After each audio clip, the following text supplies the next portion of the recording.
ازودي كلهم وداتنا قوالاتن زنعقوه سنف سبيو نيرو كاو علتات حدا معالتقن بزعبا زودي حدا فولي نجر كمزلو السمع والد تقلق إلان كريو كلوا كل التقداو أو جبو اتيو كعسو يتشاوت هلو اقاروون كام مريتا ينكاساقسن شعوزن والد بمنتا يدعا كعسو يتصاوت هلو اتس سمعنا يو حق يويلان كحاسوا يجمرامو كابتا معالتن دحار مسؤون مدكاس ملك انت تقيمن كتالو يفتنا انت نسجن بزين ودخم زين زتالل قليل سب يكونن كاب علتات حدا معالتي حانت دفار قوالنا بجزء تخدمو بحد ندق سيلات حتو شعونسو كتتصور يو زي تخيل مسارح يزلني يترفك يبلامو نساد مانا وندا تتصقعت كاب صغرو خامس زوز حدق توعتيو يدقيسه ازي تصقم يولن تولو بدحريو افتا ختما فليز بلا اويات كسمع يجمر بزا اويات مخنيات دما كلهم غرازو وصيني سمعمو كندو يكركع زخيل ود تترخيو انا ون كطعمو يدلئيه بمبال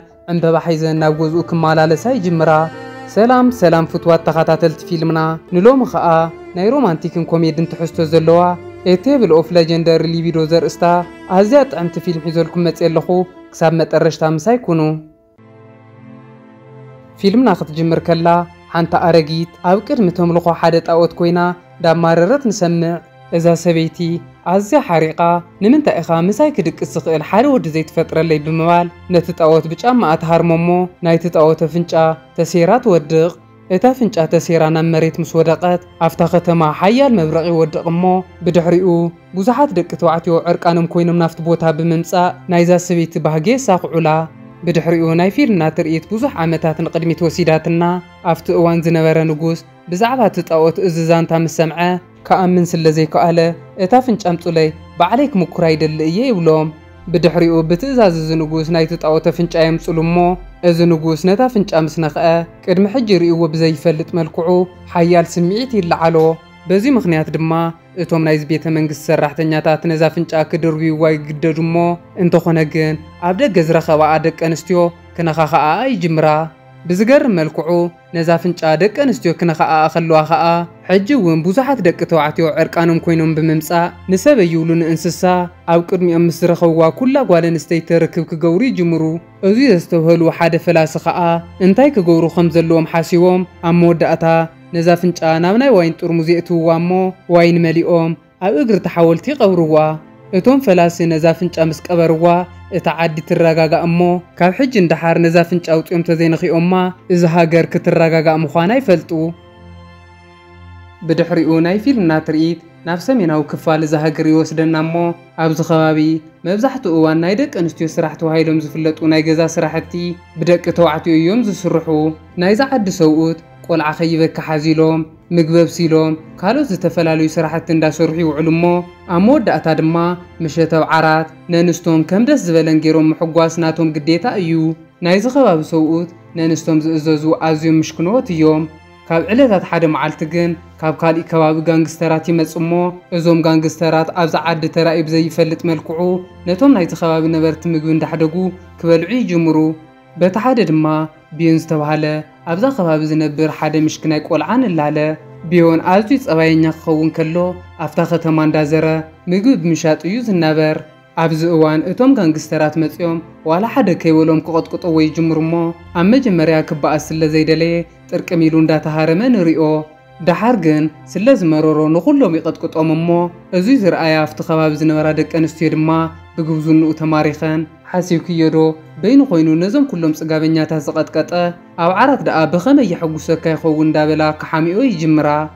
ازي سمعت مسئن زنبرت حانتا ارغيت سبيت دما او عرات كم توزي تريو زلخن كيمسلكن بلعت زبهال يولون شوقعيو تبلان اذا سبيتي بيون شوقع مخانو بمنتاي كم زفلطت كتنغرن كلا كاب علتات حدا معلتي حنت سبيتي عرقانا خوينا نفسا اندات حصبت كلا يرخبامو شعوتات سبيتي كصاوتا سلازدليت داغوتات نافت مايك تأتو خلا كم تزحسوتو زيكونس كند صفر تخون رخيباتلو تبلنمو شعو زندق انستيو بتز سمعو ازين تغريمن كلا غصالو يجمرا بينون ككاتعي كالن مغنياتو اتز زارو زلوا كل حق يو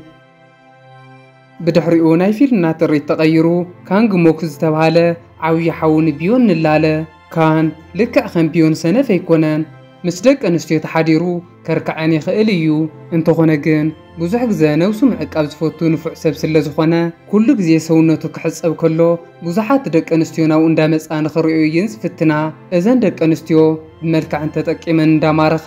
ምስአን ንኸድቅስኦ እየን ዝሓስባ ንሱ ግን ከምዚ ዓይነት ነገር ዘይጥዕሞ ሰብ ስለ ዝኾነ ካብዘን ደቂ ኣንስትዮ ንኽዕቀብ ዘይገብሮ ፃዕሪ የለን በቲ ሓደ ድማ ቢዮን ቀትርተን ደቂ ኣንስትዮ ስለ ዝፀረፍኦ ኣዝዩ ሓሪቑ ናብ ሓደ ቤት መስተ ብምእታው ኣዝዩ ብዙሕ መስተ ይሰተ ኣሎ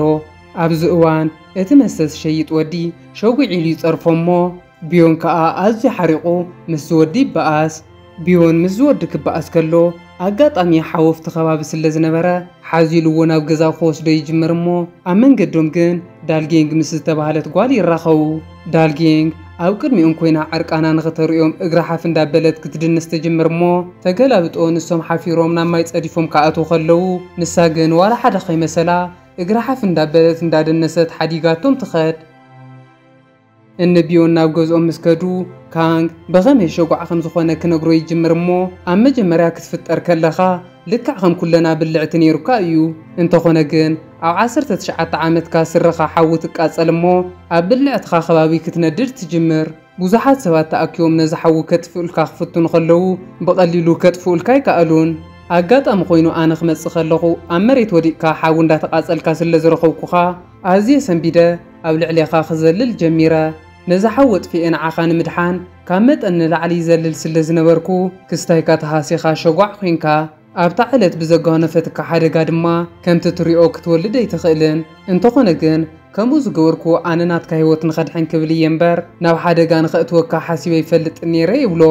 ቢዮን ግን ዋላ እኳ ሓዊ ንዕኡ ክብል እዚ ኩሉ ነገር ገይርዎ ተኾነ ንሱ ግን ሰባት ብዝፀረፍዎ ቁፅሪ ንዕኡ እዩ ዝረግሞ ንፅባሓይቱ ቢዮን ምስ መሓዙቱ ተኣኪቡ እንዳተፃወተ ከሎ ትማሊ ምሸት ምስ ሓዊ እንዳኸደ ከሎ ዳል ዝተባሃለት ጎርዞ ኣብ መንገዲ ከም ዝረኸበቶምን ንዕኦም ምስ ረኣየት ድማ እግራ ሓፍ እንዳበለት ትድንስ ከም ዝነበረት ይነግሮም እሞ ንሶም ድማ ዳል ኣብዛ ከተማ ኣለዋ ካብ ዝበሃላ ምልኩዓት ሓንቲ ከም ዝኾነትን ብተወሳኺ ድማ ምሸት ናብ ሩዋ እንዳወረደት ስለ ትሕፀብ ለይቲ ሰዓት 8 ናብ ሩዋ ኸድና ንርኣያ ተባሂሎም ይማኸሩ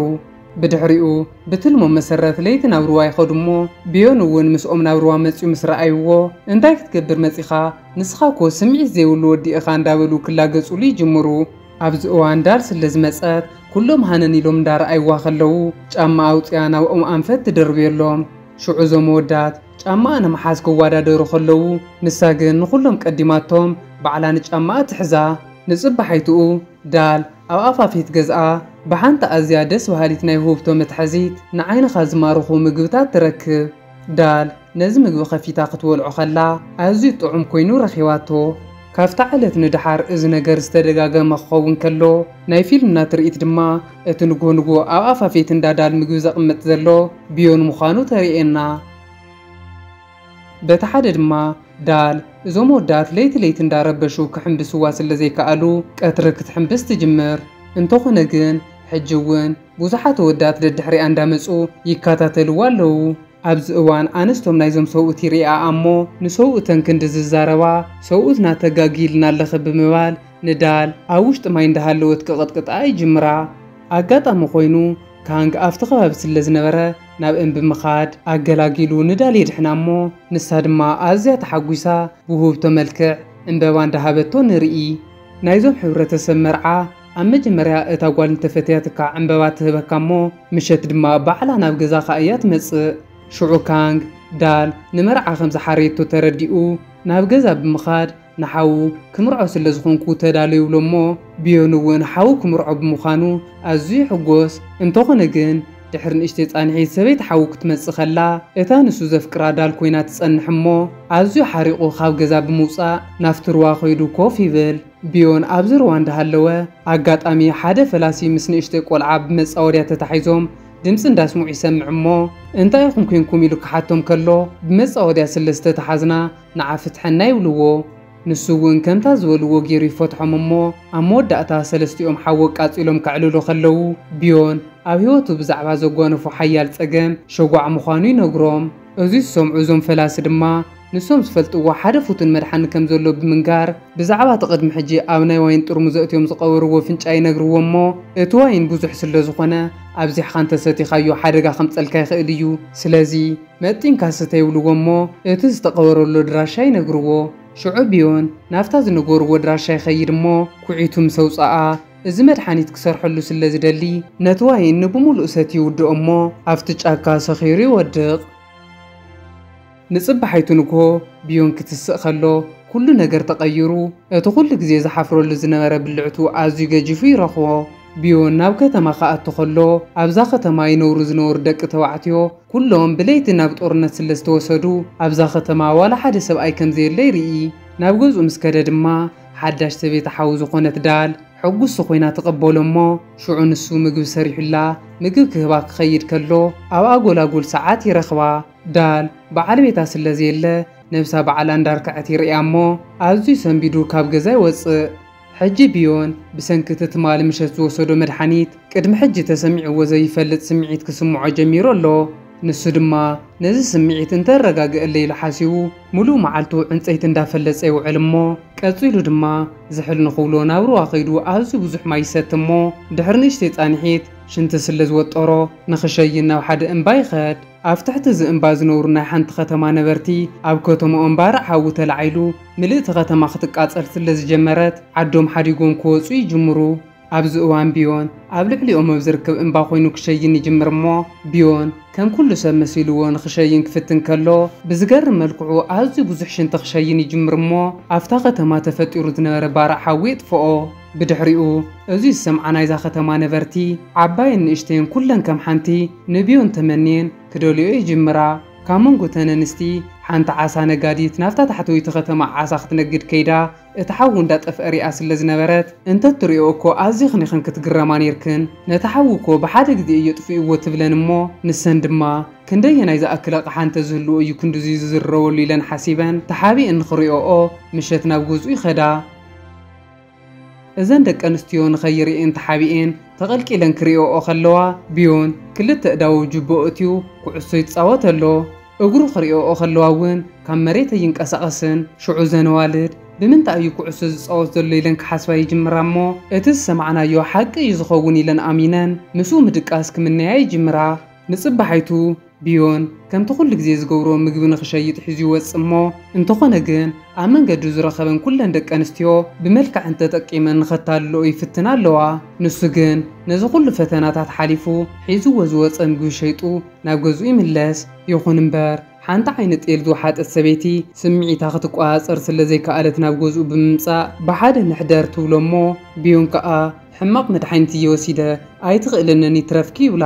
ንሳ ግን እንዳሰሓቐት ናብኡ ትቐርብ እሞ ካብ ፀጉር ርእስኻ ዝወዝሑ ኣወዳ ተውፅእ ይፈልጥ እየ ፀገም የብሉን ኣይትሐይለንን ስለ ዝበለቶ ተታሒዞም ናብ ውሽጢ ይኣትዉ ብድሕሪኡ ድሕሪ ንእሽተይ ፃንሒት ኣብታ ከተማ ዓው ዝበለ ኣውያት ክስማዕ ይጅምር እሞ ኩለን ናይዛ ከተማ ነበርቲ ናብቲ ድምፂ ዝሰምዓሉ ቦታ ክኸዳ ከለዋ ክሳብ ተእዎ ክገብረካ ዝኽእል ተኾይኑ ኣነ እውን ክምኩረ ይደሊ እየ እንዳበላ ብባህለን መሰረት ምስኡ ክድቅሳ ስለ ዝደለያ ዕምበባ ሒዘናሉ ይመፃ ኣብዚ እዋን ቆልዓን ሰበይትን ከይበላ ኩለን በብታራ በብሓደ እንዳኣተዋ ይሕጎሳ ኣለዋ ክወፃ ከለዋ ግን ኩለን ሕቁአን ኣጉይጠን ሓንከስ እንዳበላ ምርኩስ ተደጊፈን እየን ዝወፃ እዚ ዝሰምዐት ሓንቲ ጓል ንጉስ ድማ ኣብዛ ከተማ ሓደ ገጅፍ ናይ ስዕረት ኣለዎ ዝተባሃለ ወደሎ እዩ በጃኻ ንዕኡ ናብዚ የምፂኻ ንኽምኩረን ንግበር ትብሎ ብድሕሪኡ ብናይቲ ንጉስ ትእዛዝ መሰረት ናይቲ ንጉስ ሓለውቲ ንቢዮን አንጠልጢሎም ናብ ቤተ መንግስቲ የምፅዎ እሞ እቲ ንጉስ ድማ ከምዚ ክብል ሓደ ፈተና ይቕርበሉ ሓደ ክብደት ተዳልየልካ ኣለኹ ነዚ ክብደት ሓፍ እንተቢልካዮ ሓውካ ነፃነቱ ረኺቡ ካብቲ ኩናት ናብዚ ክመፀልካ እዩ ይብሎ ይኹን እምበር ነዚ ኣቕሓ ሓፍ ክተብሎ ዘለካ ብኢድካ ወይ ድማ ብእግርኻ ዘይኮነስ በቲ ገጅፍ ዝተባሃለ ናይ ስዕረት መሳርሒ ኸ እዩ ይብሎ እሞ ቢዮን ድማ ሓው ክመፀሉ ስለ ዝደለየ ናብቲ ውድድር ኣትዩ ዝተባሃለ ኣቕሓ ሓፍ ከብል ይፍትን እንተኾነ ግን ቢዮን ዓቕሚ ረኺቡ ነቲ ዝተባሃለ ክብደት ሓፍ ከብሎ ይከኣለን ኣብዚ እዋን እታ ጓል ንጉስ ኣብ ቅድሚኡ ኮይና ናይ ስዕረት ኣቑሑ ክትሪኦ ከላ ፍሉይ ስምዒት ክስምዓ ስለ ዝጀመረ በነና ክትልሕስ ትጅምር እሞ ቢዮን እውን ንዓኣ ክርኢ ከሎ ስምዒቱ ተላዒልዎ ነቲ ዘቕረብሉ ክብደት በንቂሩ ይድርዮ እዚ ትረኣየ ንጉስ ድማ ፈተንኡ ሓሊፈሎ ኣብ መጀመርያ ብዝኣተኽዎ ቃል መሰረት ሓዎም ፅሉሉ ይእዝዝ እንተኾነ ግን ካንግ ኣብቲ ኩናት ስለ ዝሞተ ክርከብ ኣይከኣለን በዚ ድማ ቢዮን ኣዝዩ ሓዚኑ ኣብ ገዛ በይኑ ከፍ ኢሉ ክውዕል ይጅምር እሞ እተን ናይዚ ከተማ ኣንስቲ ክሕጉሰን ዝኽእል ወዲ ስለ ዝሰኣና ኣዝየን ተሻቒለን ብሕውእ ናብ ገዝኡ እንዳተመላለሳ ንርኢ ብድሕሪኡ ድሕሪ ዝተወሰነ መዓልታት ኣብታ ከተማ ሓያል ድርቂ የጋጥም እዞም ህዝቢ ሓሪሶም ዘሪኦም ንቐጻሊ ዓመት ተስፋ ንኸይገብሩ ኣብዛ ዓዲ ዝነበረ ኩሉ ማያት ስለ ዝደረቐ ተስፋ ቆሪጾም ኣለዉ በቲ ሓደ ድማ ሰበይቲ ሓዊ ዝኾነት ዳል ኣዝያ ሓሚማ ንሪኣ ኣብዚ እዋን ሓደ ቦ ክሕክምዋ ይመፁ እሞ ምስ ረኣይዋ ኣብ ውሽጢ 2 መዓልታት ክትመውት እያ ነዚኣ ዘድልያ ሓቢርዋ ዝድቅስ ወዲ እዩ ብኸመይ ሙሉእ ዓዲ ሓደ ወዲ ሰኣን እንዳበሉ ከወኽዩ ይጅምሩ እዚ ዝሰምዐ ቢዮን ድማ ሓውካ እንተሞይቱ ብባህሎም መሰረት ሰበይቲ ሓውካ ናይካ ስለ ትኸውን ቢዮን ምስ ዳል ንኽሓድር ይውስን እሞ ንፅባሓይቱ ንግሆ ከምቲ ቶም ኣቦ ዝበልዎ ዳል ካብ ሕማማ ድሒና ተሲኣ ጥዒቲ ሰብ ኮይና ምግቢ እንዳበልዐት ንሪኣ በቲ ሓደ ድማ እቶም ንቢዮን መድሓኒት ዝሃብዎ ፈላሲ ኣብዛ ከተማ ብሰንቂ ድርቂ ብዙሓት ሰባት እንዳሞቱ ይርኡ እሞ ናይዚ ነገር መድሓኒት ክዛረብዎም ይጅምሩ እታ ቅድሚ ብዙሕ ዓመታት ነቲ ጣዖት ኣፍንጭኡ ዝሰበረቶ ሰበይቲ ኣብዚ እዋን ናብ እንስሳ ተቐይራ እያ ዘላ ናብ እንስሳ ካብ ትቕየር ረኺዓ ስለ ዘይትፈልጥ እዩ ማይ ጠፊኡ ዘሎ ንዓኣ ዘርክዕ እንተረኺብኩም ማይ ክመፀልኩም እዩ ይብልዎም በቲ ሓደ ድማ እተን ምስ ቢዮን ዝደቀሳ ኩለን ደቂ ኣንስትዮ ጠኒሰን ንሪአን ኣጋጣሚ እቲ ኩሎም መወዳት ከይዶምሉ ዝነበሩ ኩናት ይውዳእ እሞ ኩሎም መወዳት ናብ ሃገሮም ክምለሱ ከለዉ ኣንስቶም ጠኒሶም ስለ ዝፀንሖኦም ኣዝዮም ይሓርቁ ብዝገርም መልክዑ እተን ኣንስቲ እውን ሰብኡተን ስለ ዝመፁ ሕጉሳት ኣይኮናን እዘን ኣንስቲ ብሓደ ተኣኪበን ክዕልላ ከለዋ እዞም ድኹማት ድማ መፂኦም ክንዲ ቢዮን ዝኸውን ዋላ ሓደ ወዲ የለ እንዳበላ ዳዕልላ ንሰምዐን በቲ ሓደ ድማ እዚ ሞይቱ ተባሂሉ ዝነበረ ካንግ ኣብቲ ኩናት ዋላ እኳ እግሩ ተቆረፀ ይኹን እምበር ሓንከስ እንዳበለ እንዳመፀ ንሪኦ ካንግ ናብ ሃገሩ ምስ ኣተወ እቲ ዘጓነፈ ነገር ይሰምዕ እሞ ንሱ እውን ከም ኩሎም መወዳት ኣዝዩ ይሓርቕ ናይዞም ሕብረተሰብ ባህሊ ንሓንቲ ሰበይቲ በዓል ቤታ ብሂወት እንዳሃለወ እንተጥኒስካያ ሞት እዩ ዝፍረደካ ሕጂ ድማ እዞም ኩሎም መወዳት ብሂወት ስለ ዝተመለሱ ቢዮን ሞት ይፍረዶ እሞ ንሱ ግን ካብቲ ቆትልኒ ነታ ረኺዓ ዘይትፈልጥ እንስሳ ከርክዐልኩም እሞ ንሳ ምስ ረኽዐት ማይ ስለ ዝሃርም ኩለና ብሓደ ኮይና ካብ ዝኽፉእ ድርቂ ክንድሕን ይብሎም ቢዮን ናብታ እንስሳ ከይዱ ክሪኣ ከሎ እታ እንስሳ ድቢ ኮይና ትፀንሖ እሞ ኣዝዩ ሰንቢዱ እንታይ ክገብር ከም ዘለዎ ይጨንቆ